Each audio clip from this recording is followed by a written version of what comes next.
যাও ভেতরে গিয়ে দেখো এই গন্ধটা কোত্থেকে আসছে। যাও।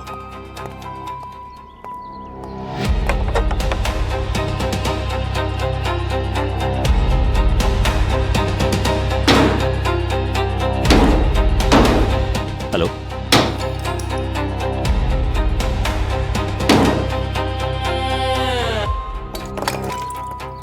হ্যাঁ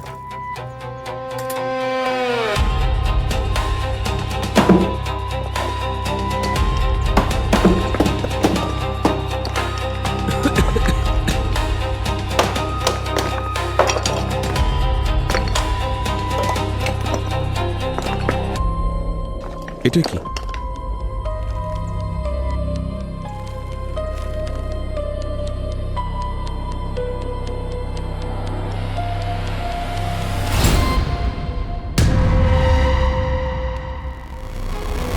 লাশ?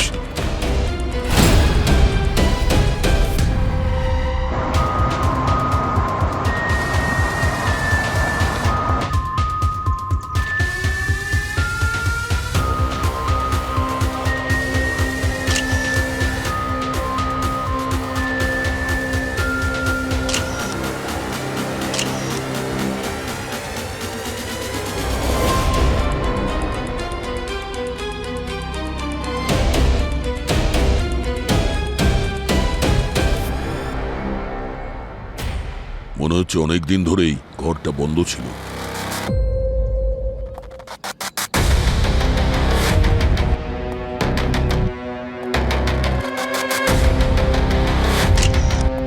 শ্রেয়া, ওদের জিজ্ঞাসা করো।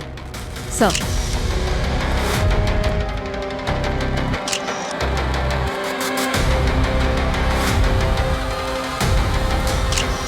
স্যার, যেভাবে বডিটা ডিকম্পোজড হয়েছে মনে হচ্ছে প্রায় 5-6 মাস হয়ে গেছে এটা পুঁতেছে। পঙ্কজ, তুমি ফরেন্সিক জন করছো নাকি? কেন স্যার? না না, তুমি অলমোস্ট ঠিক।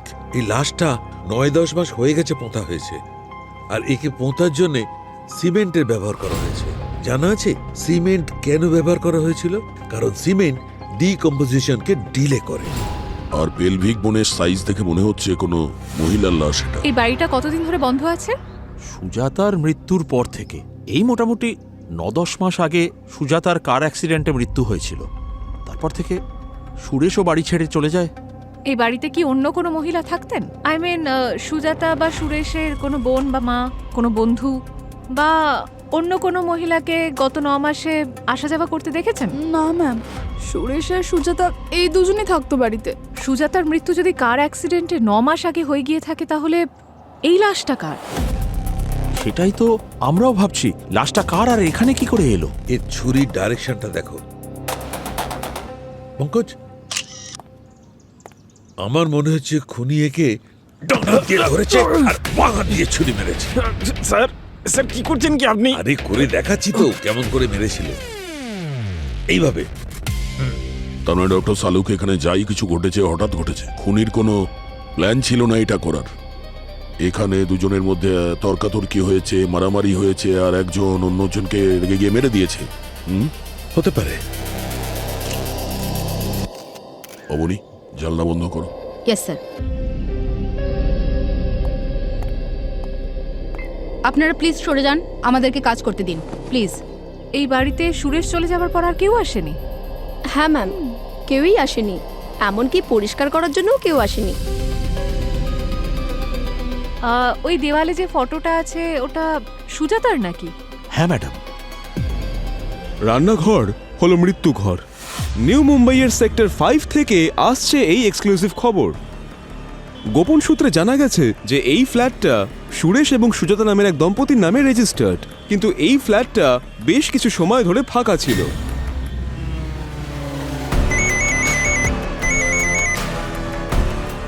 আরে কতবার কনফার্ম করবে? বললাম না হাইড্রোজেন প্যারক্সাইড 70%। হ্যাঁ, ফ্যাক্টরিতে। দেখুন, আমি জানি এটা বিপজ্জনক। আপনি যদি সাপ্লাই না করতে পারেন আমি অন্য কোনো সাপ্লাই খুঁজে নেব। দেখুন, আই এম সরি, প্লিজ যত তাড়াতাড়ি সম্ভব পাঠিয়ে দিন প্লিজ। Thank you.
স্যার এটা কি করে হতে পারে?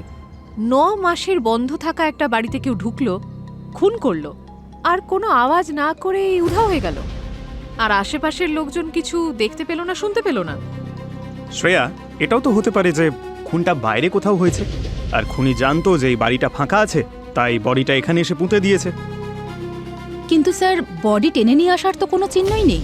জানলাগুলো ভেতর থেকে বন্ধ, আর দরজা তো সেক্রেটারি ভাঙলো। তার মানে তো এটাই হয়, হয় এই খুনটা সুজাতার মৃত্যুর আগে হয়েছে, না হলে খুনির কাছে এই বাড়ির চাবি ছিল। হতে পারে খুনি সুজাতার বাড়িরই কেউ। মনে হচ্ছে ফরেন্সিকের দোকান বন্ধ করে ভাঙাচোরার দোকান খুলেছে। কেন? তাহলে এগুলো কি এসব তোমারই জন্যে। রান্না করছো কিছু? হ্যাঁ, রান্না করছি তো, প্রমাণ রান্না করছি। এই যে দেখো, এই যে পাউডারটা, এর মধ্যে আমি একটু আটার গুঁড়ো পেয়েছি, একটু কোকো পাউডারের গুঁড়ো পেয়েছি, কিছুটা বাটারের ট্রেসেস পাওয়া গেছে, আর এই সিমেন্ট। ডক্টর সালুকে সিমেন্ট তো ঠিক আছে, কিন্তু বাকি জিনিসগুলো লাশের কোথায় কোথায় পাওয়া গেছে? আমি বলছি, এসো। এই দেখো বস, এইটা নখের নিচে এই যে গ্যাপটা আছে, এখানে পাওয়া গেছে। আসলে খুনি একে পোঁতার সময় সিমেন্ট ব্যবহার করেছে, আর সিমেন্ট বাকি জিনিসগুলোকে বাঁচিয়ে রেখেছে। এই মারা যাওয়ার আগে কেক বানাচ্ছিল, তাই তো মনে হচ্ছে বস। আর হ্যাঁ, এই যে নখ আর এই যে স্কিনের গ্যাপ, এখানে এখানে আমি মাংসের ছোট ছোট টুকরো পেয়েছি। মানুষের? হ্যাঁ, ওটা তো মানুষেরই, তবে কার সেটা চেক করার পর জানা যাবে। আর হ্যাঁ, আরো একটা ইন্টারেস্টিং ব্যাপার জানতে পেরেছি। কি? এসো বলছি।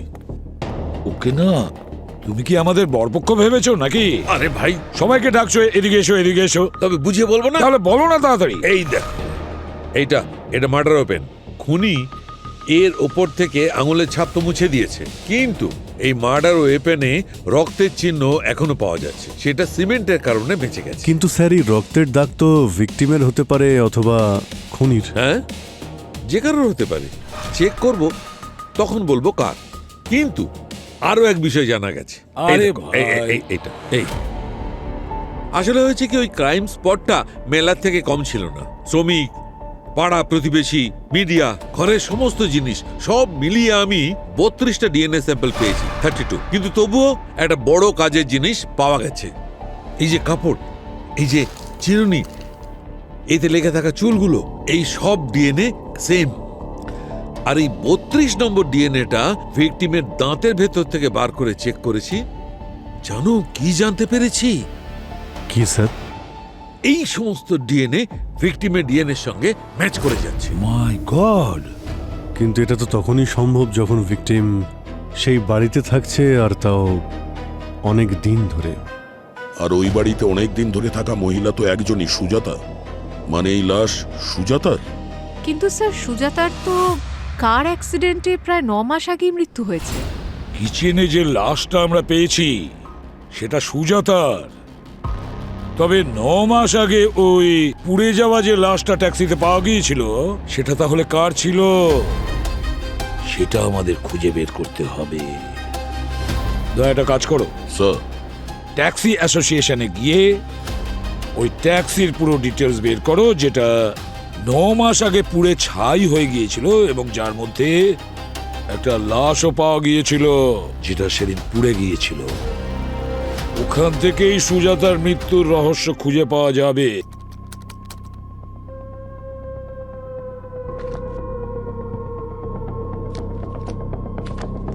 স্যার, আমি তো এটা শুনে অবাক হচ্ছি যে আপনারা আমার ফ্ল্যাটে একটা মানুষের লাশ পেয়েছেন, আর আপনারা বলছেন যে ওটা সুজাতার লাশ। হতে পারে না স্যার, কারণ 9 মাস আগে আমি সুজাতার মুখাগ্নি করেছি স্যার। আচ্ছা, একটা কথা বলুন, 9 মাস আগে যে অ্যাক্সিডেন্টটা হয়েছিল, এক্স্যাক্টলি কি হয়েছিল সেই দিন? 24 ফেব্রুয়ারি মাস ছিল স্যার।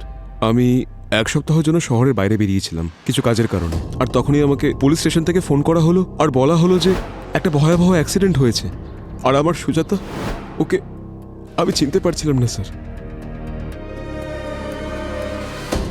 স্যার, পুলিশ বলল যে অ্যাক্সিডেন্ট একদিন আগে 23 ফেব্রুয়ারি হয়েছিল, আর তারপর আমি আর আমার জামাইবাবু বডি শনাক্তের জন্য গেছিলাম।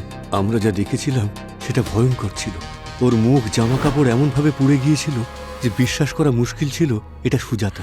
না, তারপর উনি ওনার জিনিসপত্র দেখালেন। সেখানে ওর পার্স ছিল, যেটা একসাথে কিনেছিলাম, ওর পছন্দের চেন, বাড়ির চাবি, পেন্ডেন্ট। কিন্তু সবকিছু ভেঙে চুড়ে একেবারে পুড়ে গেছিল স্যার। এই সব দেখেই চিনতে পেরেছিলাম।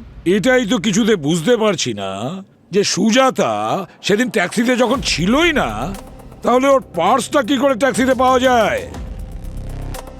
আর তাছাড়া ট্যাক্সিতে যে ড্রাইভার ছিল, ভেতরে যারা বসেছিল তারা পুরো ছাই হয়ে গিয়েছিল। তারপরেও, সেই ঘটনার পরেও পার্সটা অ্যাজ ইট ইজ ছিল। এটা কেন হলো বুঝতে পারছি না। আচ্ছা, সুজাতা কি রেগুলারলি ট্যাক্সিতেই আসা যাওয়া করতো? হ্যাঁ, ও নিজের বেকারের জন্য নতুন জায়গা খুঁজছিল। ইনফ্যাক্ট ডেলিভারি করার জন্য নিজেই চলে যেত কখনো কখনো, কিন্তু মোস্টলি ট্যাক্সি করে। আরে আরে কি হলো কি হলো? আপনি ওটা ঠিক দাও, আছে? জল দাও। দাও, তাড়াতাড়ি। জল দাও না। জল খান। প্লিজ জলটা খেয়ে নিন। এবার আপনি ঠিক আছেন? স্যার, যবে থেকে সুজাতা মারা গেছে বাবা নিজেকে সামলাতে পারছেন না। আর এখন তো এই খবর শুনে এমন মনে হচ্ছে যে ও যেন আবার মারা গেছে। আচ্ছা সুরেশ বাবু, ওই ঘটনার পর আপনি তো বাড়ি ছেড়ে দিলেন, তাহলে ওই বাড়ির চাবিটা আর কার কার কাছে ছিল? কারোর কাছে ছিল না। অ্যাক্সিডেন্টে 2 দিন আগে সুজাতা ওই লকটা চেঞ্জ করে দিয়েছিল। আর তারপর আমিও বাইরে ছিলাম, তাই নতুন চাবি আমার কাছেও ছিল না। আর তারপর কোনো প্রয়োজনই পড়েনি। আমার একদমই সাহস হয় না এই ফ্ল্যাটে একা থাকার। আর সেই জন্যেই আমার বোনের বাড়িতে শিফট হয়ে গেছি।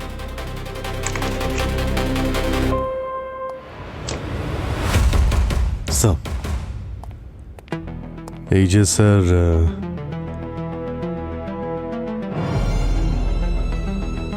আরে বাহ মিস্টার সুরেশ, দারুণ একটা ঘড়ি পরে আছেন তো আপনি। মনে হচ্ছে আপনার দামি ঘড়ি পরার শখ রয়েছে। হ্যাঁ স্যার, ওই সুজাতার খুব শখ ছিল। ও আমাকে প্রায় ব্র্যান্ডেড ঘড়ি গিফট করত। আর দেখুন না, এখন শুধু ওর দেওয়াই একটা জিনিসই আমার কাছে রয়ে গেছে।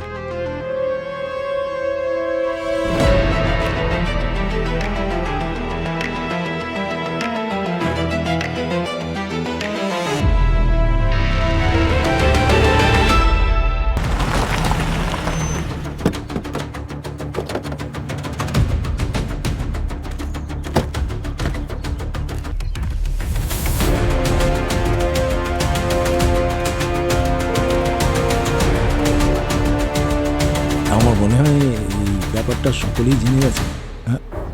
Yes? নমস্কার। নমস্কার স্যার। স্যার, আমি ভাস্কর, ট্যাক্সি ইউনিয়নের লিডার। স্যার, ফোনে আপনি যা যা বলেছিলেন সব করে দিয়েছি। স্যার, ওই ড্রাইভারের নাম লালবাবু। এই ওনার ছবি। স্যার, বললে আপনাকে পাঠিয়ে দেবো। মুখ দেখে তো চিনতেই পারছিলাম না। ওই যে বিল্লা নাম্বার আর রেজিস্ট্রেশন নাম্বার দেখে তারপরে চিনতে পারলাম। বেচারা 2 মাস আগে নিজের বউ বাচ্চাকে গ্রাম থেকে নিয়ে এসেছিল। দুজনেই গ্রামে ফিরে গেছে। আচ্ছা, ওই ট্যাক্সিটা যার নামে রেজিস্টার ছিল তাকে ডেকেছেন আপনি? হ্যাঁ নিশ্চয়ই স্যার। এই তো সুভাষ, ও ট্যাক্সিটা তো ওরই। এই ভদ্রমহিলাকে দেখেছেন? জানি না স্যার, ঠিক মনে পড়ছে না। আচ্ছা, ওই ট্যাক্সির মধ্যে একটা পার্স পাওয়া গিয়েছিল যেটা ওই অ্যাক্সিডেন্টে মারা যাওয়া মহিলার নয়।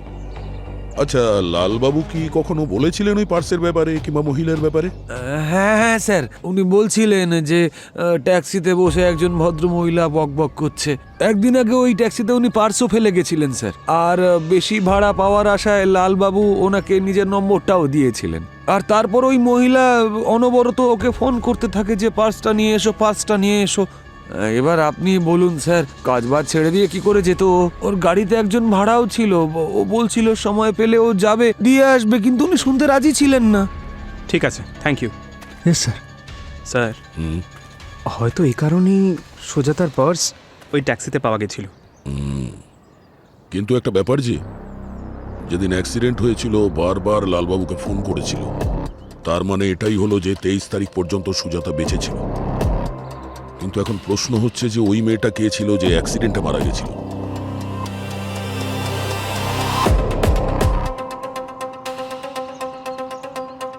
হ্যাঁ বনি, এই খাড়গড় থেকে পাম বিচের রুটে যতগুলো পুলিশ স্টেশন আছে ওখানে গিয়ে খোঁজ নাও যে 23শে ফেব্রুয়ারি থেকে 2 সপ্তাহ পর্যন্ত কতজন মেয়ের নামে মিসিং কমপ্লেন করা হয়েছে, যাদের এজ হলো 30 থেকে 35 বছরের মধ্যে। ঠিক আছে, এটা তো জানা যাক যে ওই দিন গাড়িতে যে মারা গেছিল সে কে, আর ওর প্রোফাইল চেক করো। ওকে পঙ্কজ, যে থানাতে এই অ্যাক্সিডেন্টের ব্যাপারে কেস করা হয়েছিল তাদের সঙ্গে গিয়ে দেখা করো, কথা বলো ওদের সঙ্গে।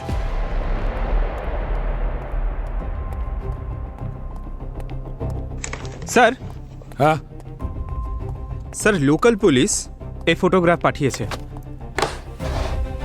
সবটাই ছিন্ন বিচ্ছিন্ন পোড়া, কিন্তু এই দেখুন স্যার। আশ্চর্য, কেউ একবার জিজ্ঞাসাও করেনি এই সুজাতার পার্সটা ওই ট্যাক্সি ড্রাইভারের ট্যাক্সিতে গ্লোভ বক্সে কিভাবে এলো? স্যার, হ্যাঁ স্যার এটা দেখুন। স্যার আপনার সন্দেহটাই একদম ঠিক। আমি সুরেশের সোশ্যাল মিডিয়া একদম তন্ন তন্ন করে দেখলাম। এটা সেই ঘড়িটাই যেটা ক্রাইম সিনে আমরা ভাঙা অবস্থায় পেয়েছিলাম। খুবই এক্সপেন্সিভ আর লিমিটেড এডিশন। স্যার আপনার কি করে সন্দেহ হলো? শ্রেয়া, দামি ঘড়ি পরা এক ধরনের নেশা, আর একবার যাকে এই নেশা ধরে নেয় সে কম দামের ঘড়ি কোনোদিনও পড়তে পারে না। স্যার, অ্যালবামে প্রত্যেকটা ছবিতে সুরেশের হাতে নতুন নতুন ঘড়ি দেখেছি, আলাদা আলাদা ঘড়ি, আর তাও ব্র্যান্ডেড। তার মানে স্যার সুজাতা যখন মারা যায় সুরেশ তখন বাড়িতে ছিল, শহরের বাইরে ছিল না যেমনটাও বলেছিল। হ্যাঁ পঙ্কজ, কারণ ওই বাড়িটা সুজাতার নামে ছিল, আর এখন ওটা সুরেশের নামে ট্রান্সফার হয়েছে। সুজাতার নামে একটা খুব বড় ইন্স্যুরেন্স পলিসি আছে, আর এই সুরেশের বিজনেস ডুবে যাচ্ছে স্যার। তাহলে সুরেশের কাছে নিজের স্ত্রীকে মারার উদ্দেশ্য তো আছেই স্যার।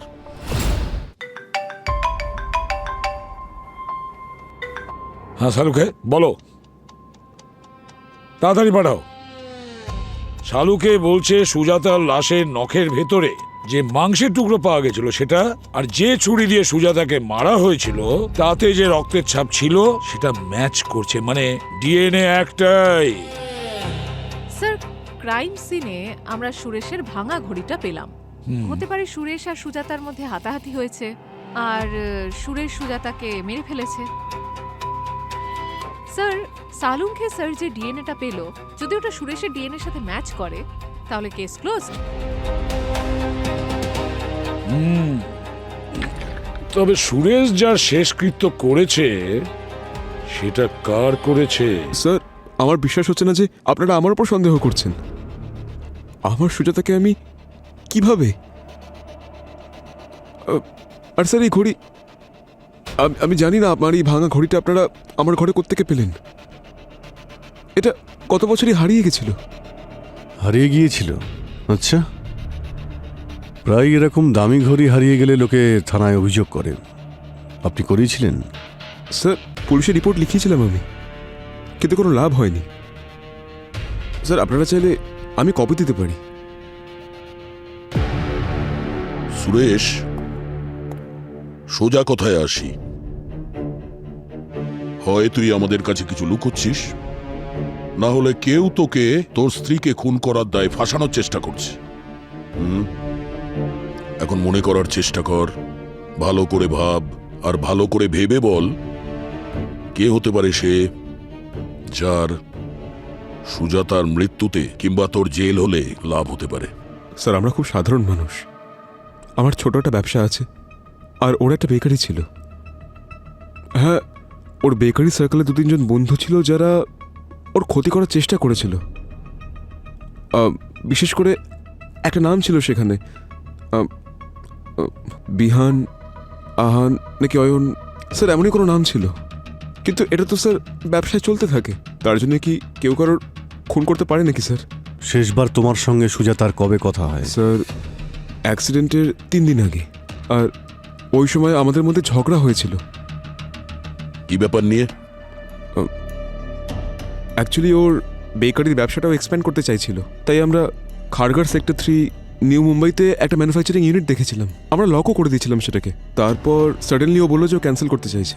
আমি যখন ওকে জিজ্ঞেস করলাম তো ও বলতে শুরু করলো যে এই জায়গাটা খুবই অশুভ আর এখানে হওয়া প্রত্যেকটা ব্যবসা বন্ধ হয়ে গেছে। তারপর আমি ওকে এটুকু বোঝালাম যে ও খুব কুসংস্কারে বিশ্বাসী হয়ে যাচ্ছে, আর ও তারপর থেকে আমার সঙ্গে ঝগড়া করতে শুরু করলো আর আমাদের মধ্যে আর্গুমেন্ট বেড়েই গেল।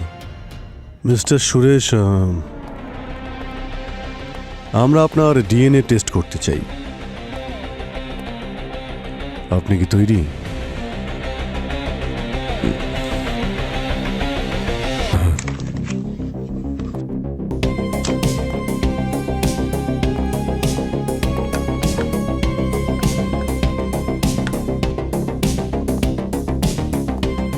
একটু পিছিয়ে যান প্লিজ। মুখ খুলুন।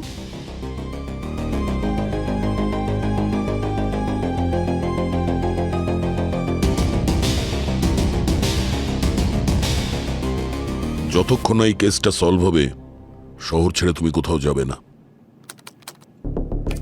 স্যার, হ্যাঁ স্যার, সুরেশ যার কথা বলেছিল আহান, সুজাতার বিজনেস রাইভাল, এটা ওর সোশ্যাল মিডিয়া অ্যাকাউন্ট। এই দেখুন।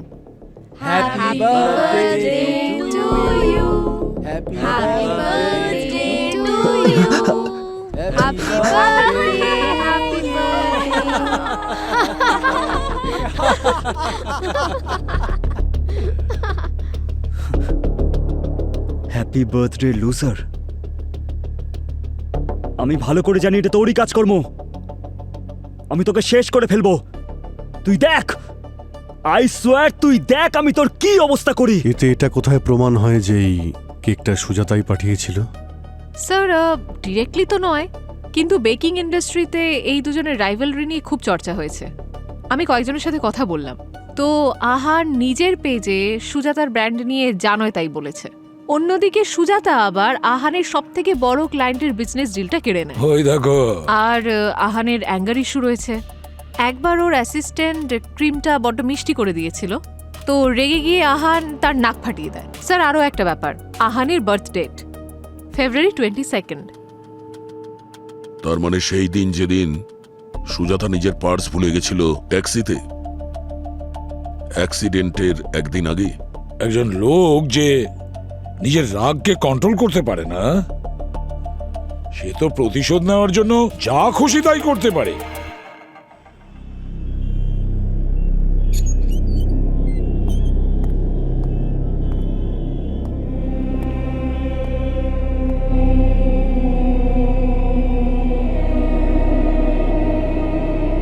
আরে স্যার, এটা দেখে বেকারি কম, সিরিয়াল কিলারদের আড্ডা মনে হচ্ছে।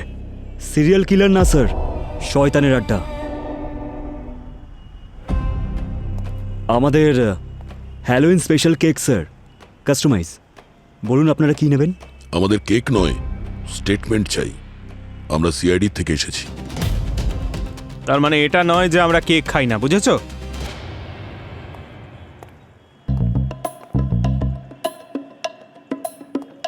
এইটা দেখে বেশ মজার মনে হচ্ছে।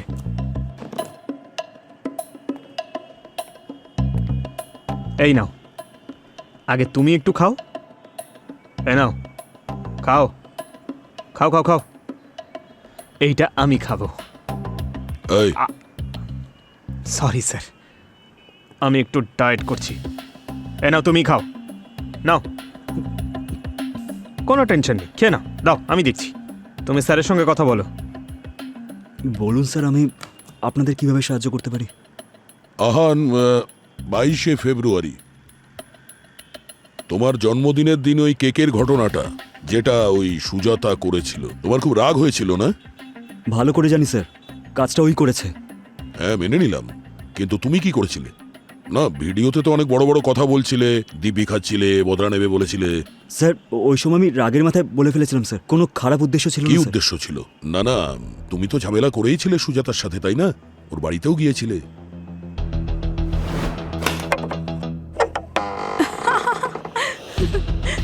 আমি জানি ওই কেকটা তুই পাঠিয়েছিলিস। তুই এতটা নিচে নামতে পারিস আমি কখনো ভাবতেই পারিনি। বোর করিস না। শোন, নতুন একটা কেক ট্রাই করেছি, টেস্ট করবি?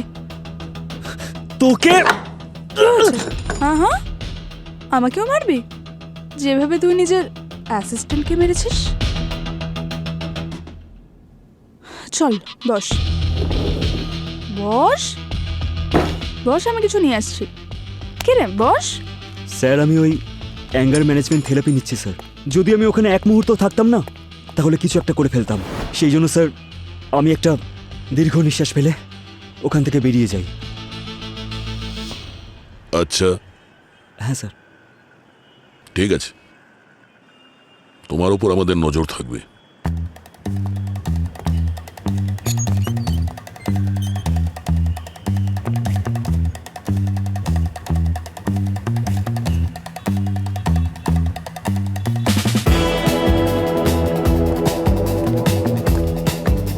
পঙ্কজ, ওই কেক খাওয়ানোর অজুহাতে তুমি যে ওর ডিএনএটা নিলে না, ভেরি স্মার্ট মুভ। হ্যাঁ, আরে স্যার, এটা তো কিছুই নয়। আমার কাছে এমন 50টা আইডিয়া আছে আরও, কিন্তু আপনারা তো কখনো আমার কথা বিশ্বাসই করেন না, না আমার আইডিয়া ইউজ করেন। আরে আমার ক্লাসের টপার ছিলাম আমি স্যার, কিন্তু আমার শোনো শোনো শোনো, দেখো শালুকে, শোনো শোনো বললে হবে না, খবর জেনুইন হওয়া চাই। হ্যাঁ শুনে তো নাও, দুটো খবর আছে। স্যার, ভালো খবর না খারাপ খবর? খারাপ। দেখুন, প্রথম খবর, সুরেশের ডিএনএ খুনির ডিএনএর সঙ্গে ম্যাচ করছে না। আর একটা খবর, দ্বিতীয় খবর, ওই যে চামচটা তোমরা তুলে এনেছিলে সেটা আমি আর্জেন্টলি টেস্ট করেছি, আহানের ডিএনএর সঙ্গে ম্যাচ করছে না। তোমার কাছে তো এটাই আশা করেছিলাম, আর কি আরে বলবো। শুনে তো নাও, খবর এখনো বাকি আছে। আর সেটা তোমাদের জন্য ভালো খবর, ওই যে ন্যাপকিনটা তোমরা এনেছিলে আহানের বেকারি থেকে, আমি সেটা টেস্ট করেছি, আমি সেখানে হাইড্রোজেন প্যারক্সাইড পেয়েছি। হাইড্রোজেন প্যারক্সাইড সাধারণত ফরেন্সিকে বা মেডিকেল ফিল্ডে ব্যবহার হয়, বেকারি বা ওসব জায়গায় কখনোই ব্যবহার হয় না। তাহলে আহানের বেকারিতে কিভাবে পাওয়া গেল? বস, ইন্টারেস্টিং কথাটা হচ্ছে এই হাইড্রোজেন প্যারক্সাইড সাধারণ নয়, এটা হচ্ছে হাই টেস্ট প্যারক্সাইড, এইচটিপি। এর কনসেন্ট্রেশন থাকে 70%, আর এটা সাধারণ লোকেদের কাছে পাওয়া যায় না। এটা যারা বিক্রি করে তাদের রেকর্ড রাখতে হয়। নিউ মুম্বাইতে যতগুলো কেমিক্যাল ফ্যাক্টরি আছে সব জায়গায় গিয়ে খোঁজ নিয়ে দেখতে হবে যে এই এইচটিপি হাই টেস্ট প্যারক্সাইড কারা সাপ্লাই করে, আর এই আহানের বেকারিতে কেন সাপ্লাই করলো, কিভাবে করলো, কি কানেকশন আছে এদের দুজনের, খোঁজ নিয়ে দেখতে হবে। স্যার আমি নিউ মুম্বাইয়ের সমস্ত পুলিশ স্টেশনের সাথে কথা বলে নিয়েছি।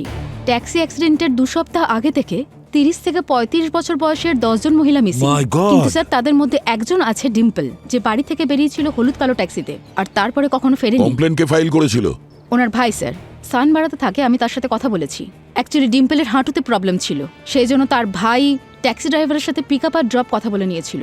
মোটামুটি 3টের সময় ডিম্পল তার ভাইকে কল করে আর বলে যে কোনো মেয়ে এই ড্রাইভারকে বারবার কল করছে, আর ড্রাইভার প্রথমে তার পার্স ফেরত দিতে চাইছিল, আর ভাই ড্রাইভারকে ফোন করে বলে যে প্রথমে ডিম্পলকে ড্রপ করে যেখানে যাওয়ার হয় যাও। এর মানে হলো ওই দিন সুজাতার জায়গায় ডিম্পলের শেষকৃত্য হয়েছে। ঠিক।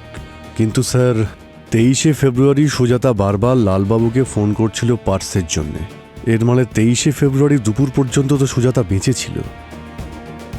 তাহলে সুজাতাকে কখন মারলো আর কে মেরেছে? স্যার মোবাইল কোম্পানিগুলো সুজাতার কল রেকর্ড আর টাওয়ার ডেটার লোকেশন শেয়ার করেছে। ওদের কথা অনুযায়ী সুজাতা সুরেশকে এসএমএস করেছিল 24শে ফেব্রুয়ারিতে আই এম ফাইন। তখনই সুজাতার লোকেশন ওর পাশের টাওয়ারেই লোকেট করা যায়, মানে 24শে ফেব্রুয়ারি পর্যন্ত ওর বাড়িতেই ছিল। তারপর থেকে ওর ফোনটা বন্ধ হয়ে যায় আর 1 মাস ধরে স্ট্যাটিক থাকে, আর তারপরে ওর ফোনটা ডাম্পিং ইয়ার্ডে পাওয়া যায়। স্যার তার মানে 24শে ফেব্রুয়ারি অবধি সুজাতা বেঁচে ছিল, আর ওর বাড়ির লোক ভেবেছিল ওই অ্যাক্সিডেন্টে যে মারা গেছে সেই বডিটা সুজাতার। আর যেই সুজাতার অ্যাক্সিডেন্টের খবরটা বাইরে ছড়ায়, খুনি সুজাতার ফোনটা ফেলে দেয়। এর তো এটাই মানে হলো স্যার যে খুনি সুজাতাকে আর ওর পরিবারকে খুব ভালোভাবে চিনতো আর ওদের উপর নজরও রাখছিল। স্যার স্যার আমি নিউ মুম্বাইতে সব বড় কেমিক্যাল সাপ্লাইয়ের সঙ্গে কথা বলেছি। আহানের সঙ্গে কারোরই ডাইরেক্ট কানেকশন নেই স্যার। একটা বিলিং বড়ই অদ্ভুত ছিল স্যার। খারগারের সেক্টর 3-তে একটা কেক ম্যানুফ্যাকচারিং কারখানা ছিল, যেখানে 9 মাসের মধ্যে 3 বার এইচটিপি ডেলিভার হয়েছে। কোনো অ্যাভান্টগার্ড কোম্পানির জায়গা ওটা। এটা তো সেই জায়গাটা স্যার যেখানে সুজাতা ভাড়া নিতে চেয়েছিল, যদিও পরে ও ভাড়া নেয়নি ওখানে। স্যার আমি নেটে চেক করলাম যে আবান গ্র্যান্ড কোম্পানি আহানের বেকারির প্যারেন্ট কোম্পানি। সব জায়গায় ঘুরে ফিরে আসলেও শেষে এই আহানের কাছেই থামতে হয়।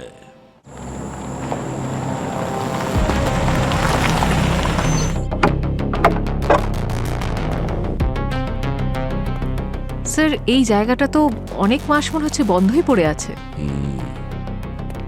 আশেপাশে কোথাও তো সিকিউরিটি গার্ডও নেই।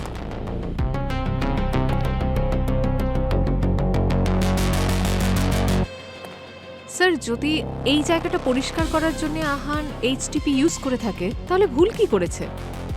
শ্রেয়া, প্রশ্নটা ভুল। প্রশ্নটা এটা হওয়া উচিত যে এখানে যদি কেক তৈরি হতো, সেরকম তো কিছু দেখা যাচ্ছে না এখানে। তাহলে এখানে হচ্ছিলটা কি?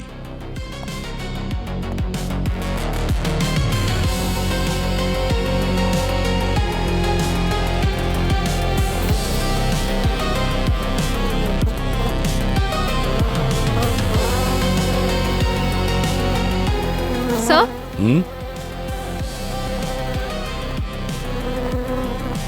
স্যার এখানে দেখুন কত মাছি ঘুরছে।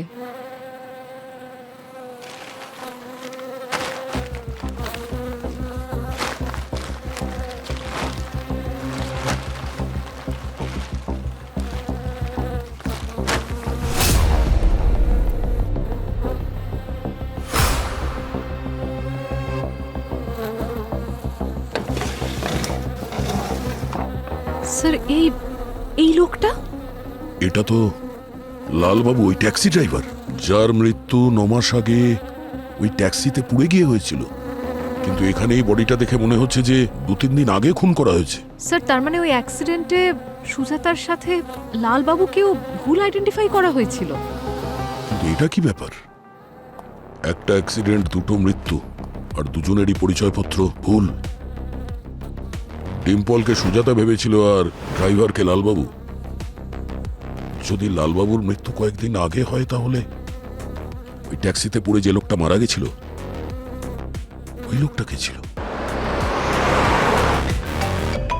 হ্যালো দয়া, কেক ম্যানুফ্যাকচারিং ইউনিটে আমি সেই 70% কনসেন্ট্রেটেড এইচটিপি পেয়েছি যা আমি আহানের বেকারিতে পেয়েছিলাম। কিন্তু তার থেকেও বড় কথা জানা গেছে, সেটা হচ্ছে এই লালবাবুর ডিএনএ সুজাতার বডিতে পাওয়া ডিএনএর সঙ্গে ম্যাচ করে গেছে। কিন্তু ডক্টর সালুকে লালবাবু সুজাতাকে কেন মারবে? মানে মোটিভটা কি? মোটিভ যাই হোক না কেন, আমাদের এটা জানতে হবে যে লালবাবু সুজাতাকে খুন কেনই বা করতে গেল, আর কেউ লালবাবুকেই বা খুন কেন করল। যাতে লালবাবু কোনো কথা না বলতে পারতেন আর চুপ হয়ে যান। লালবাবু সুজাতার ব্যাপারে এমন কোনো কথা জানতেন যেটা ওনার জানার কথা ছিল না। আর তাছাড়া এর সাথে আহানের কোনো না কোনো কানেকশন নিশ্চয়ই আছে সুজাতার খুনের সঙ্গে। এই লালবাবুর স্ত্রীর সঙ্গে কথা বলতে হবে, ওনাকে নিয়ে এসো। এইচটিপি, হাই টেস্ট প্যারক্সাইড, এর নাম তুমি শুনেছো? স্যার ওই কয়েক মাস আগে কেন জানি না হঠাৎ ফ্যাক্টরিতে প্রচুর পরিমাণে পোকামাকড় দেখা দেয়। স্যার কেকের ওই পুরো ব্যাচটাই ফেলে দিতে হয়েছিল আমাদের। তারপর 3 বার ডিক্লিন করিয়েছিলাম আমরা। তারপর ওখানে আমরা বেকিংও বন্ধ করে দিই। স্যার এমনিতেও ওই জায়গাটা খুব আনলাকি স্যার। আমি সামনের মাসে তো ওই জায়গাটা ছেড়েও দিচ্ছি। স্যার এই সোয়ার sir, please trust me sir. Sir এই সুজাতা মার্ডারের ব্যাপারে আমি সত্যি কিচ্ছু জানি না। Please sir, believe me.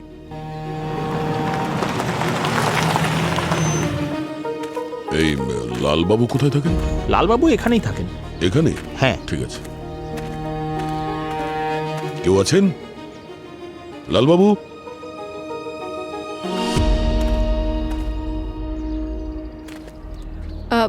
আপনারা?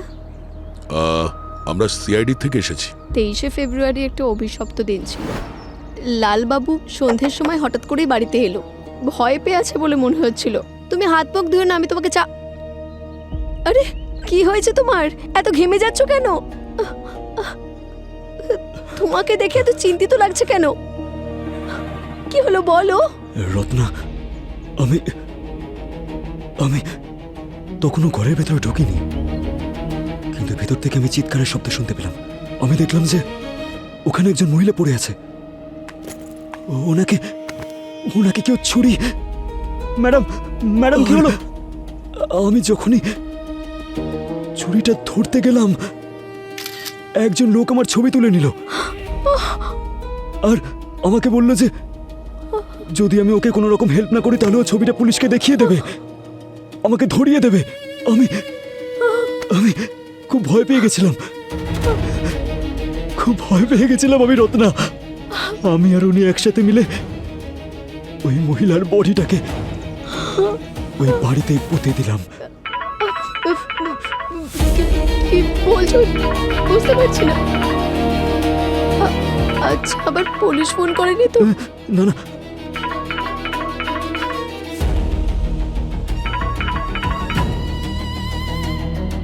হ্যাঁ হ্যালো। আরে তুই এখনো পৌঁছোসনি আমার বোনকে নিতে?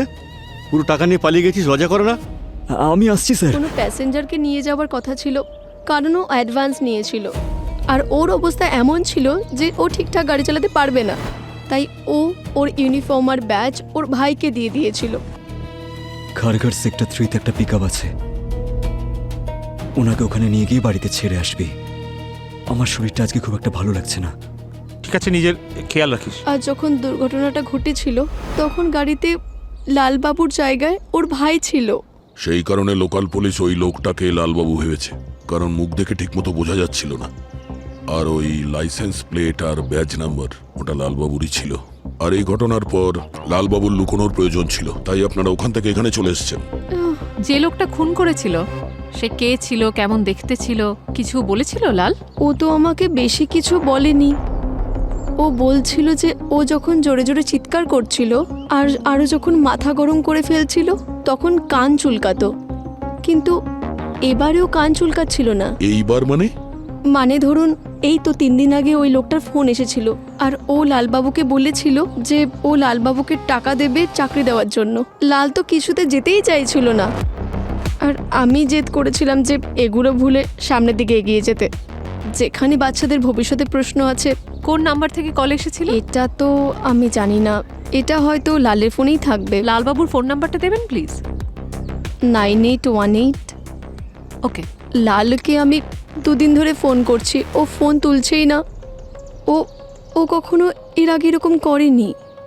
উনি না, 3 দিন আগে সুজাতার লাশ পাওয়া গেছে, আর 3 দিন আগে লালবাবুকে কেউ ফোন করেছে।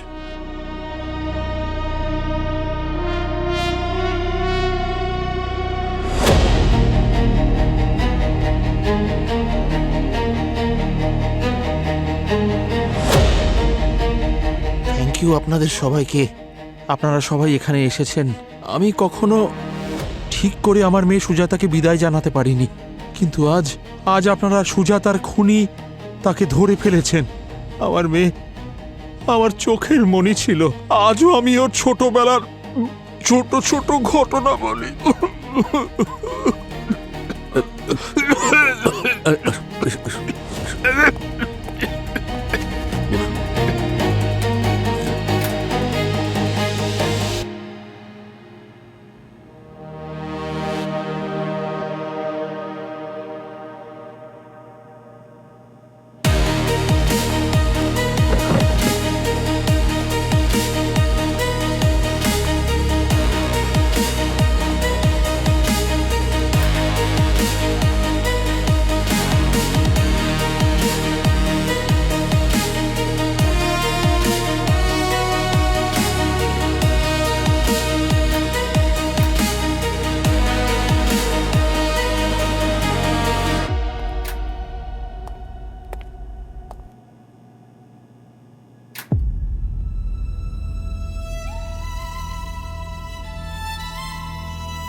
জোরে জোরে চিৎকার করছিল তখন কান চুলকাতো।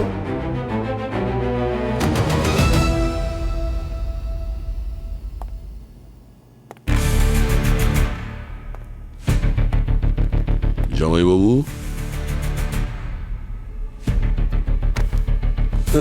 সুজাতা আর লালবাবুর ডবল মার্ডারের অপরাধে আমি তোমাকে গ্রেফতার করছি। কি বলছেন কি আপনি? ওটা তো আকাশ করেছে। 23শে ফেব্রুয়ারি তুমি সুজাতাকে খুন করেছ, আর লালবাবুর সাহায্য নিয়ে সুজাতার বডি ওনার ঘরেই পুঁতে দিয়েছিলে, আর তারপরে টাকা দিয়ে লালবাবুর মুখ বন্ধ করে দিয়েছিলে। বাহ বাহ বাহ বাহ, আপনি জামাইবাবু দারুণ। যখন গাড়িটার অ্যাক্সিডেন্ট হয়েছিল তখন সবাই ভেবেছিল যে মারা গেছিল লালবাবু আর সুজাতা, সেই কারণে তুমি নিশ্চিন্ত হয়ে গিয়েছিলে। কিন্তু 9 মাস বাদে যখন সুজাতার লাশ পাওয়া গেল তখন তুমি ঘাবড়ে গেছিলে।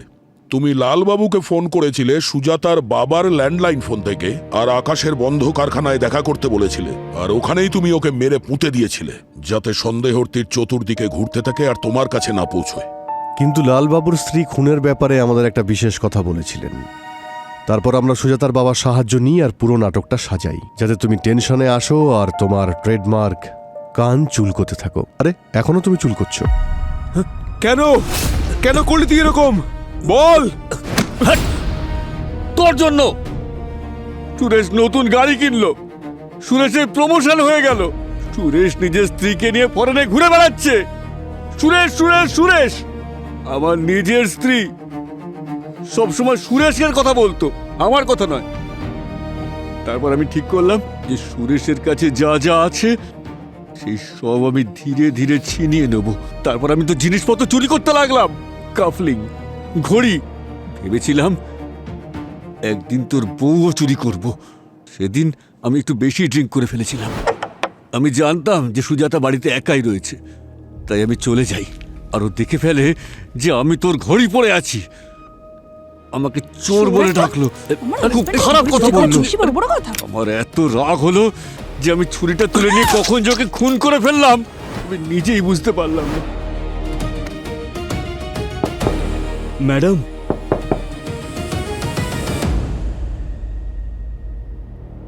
আরে ম্যাডাম, ম্যাডাম ম্যাডাম ম্যাডাম, আরে এটা কি করে হলো? আরে ম্যাডাম। এই তোকে মারলি কেন? আরে আরে আমি কিছু করিনি স্যার। দাঁড়া, এক্ষুনি আমি পুলিশকে ডেকে সব কথা বলছি। আরে আরে স্যার, আমি পায়ে পড়ছি স্যার, আমার ঘরে সন্তান বউ আছে। এই আমি জানি যে তুই এটা করিসনি, আরে কিন্তু দেখ আমি পুরোটা রেকর্ডিং করেছি। যদি বাঁচতে চাস তাহলে লাশ গুম করতে আমাকে তুই সাহায্য করবি। আরে বল।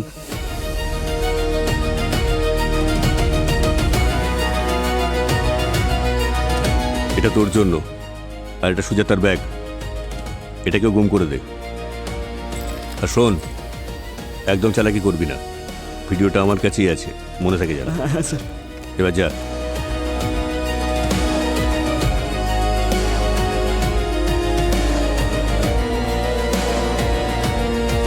সুরেশ যা কিছু উপার্জন করেছে নিজের পরিশ্রম আর সততা দিয়ে সেটা করেছে, কিন্তু তুমি ওই সব কিছু পাওয়ার লোভে একজন নিরীহ মানুষের প্রাণ নিয়েছো, দুটো খুন করেছো তুমি।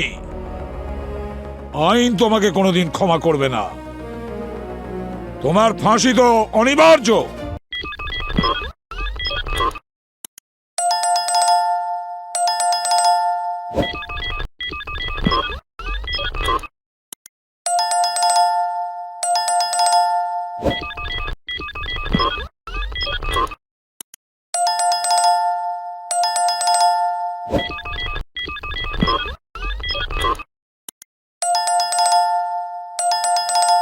you